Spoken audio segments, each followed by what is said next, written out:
White churches have not just been supported by white supremacy, they have served as its headquarters. I know you don't want to hear that. They have taught white people that oppression is godly and that power belongs to us by divine right.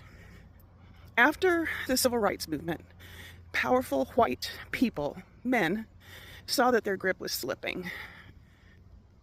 Black people were winning court cases. Poor people were organizing. Women were demanding rights. How dare we? LGBTQ people were coming out of their closets, and the foundations of white male dominance were cracking. So they thought, what can we use that no one will question? In 1979, Jerry Falwell founded the Moral Majority. He said it was about championing family values. That was a lie. The real trigger was that the IRS had begun revoking tax exemptions for whites-only Christian schools.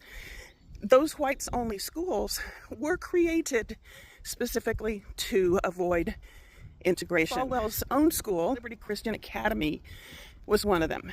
The platform of the Moral Majority ended up getting built around the issue of abortion. Although that wasn't the original plan, they basically test drove different topics to see which ones would resonate the most with the audience they needed to capture, which was white Americans, white Christian Americans.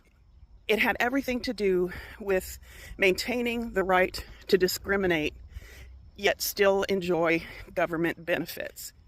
This guy named Paul Weyrich, who was a conservative political strategist, he teamed up with Falwell to build a political base. He admitted that abortion had not really motivated white evangelicals until it became politically useful. Their real grievance was losing control over who could sit in their classrooms, walk into their churches, and live in their neighborhoods. Once they realized that abortion could mask their racial panic, they made that their headline issue.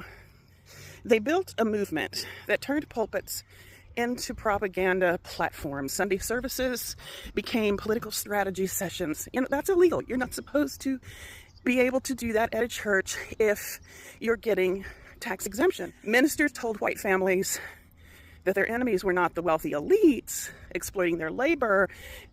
They were not the politicians cutting their wages and stealing their pensions. The churches pointed to the poor, the black, the brown, the queer, the immigrant. Those people are the ones that are taking food out of your children's plate.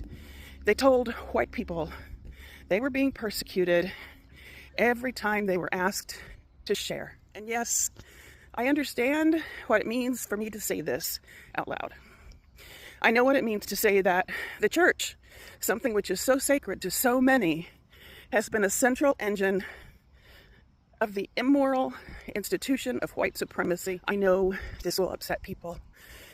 The white church has stood on the wrong side of every fight for justice in this country. Every one. During slavery, it defended human ownership. During Jim Crow, it defended lynching and segregation.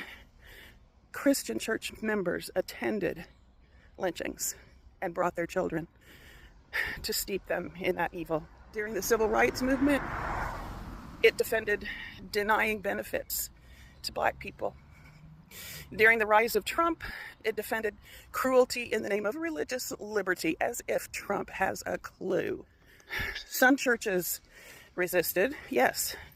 There are liberal churches who have a strong history of being on the right side of these issues, but most didn't.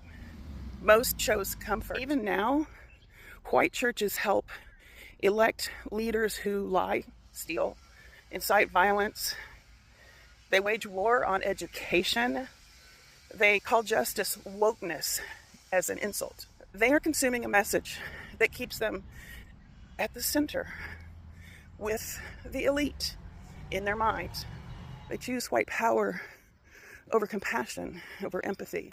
One share shows you care about setting the record straight. Please share.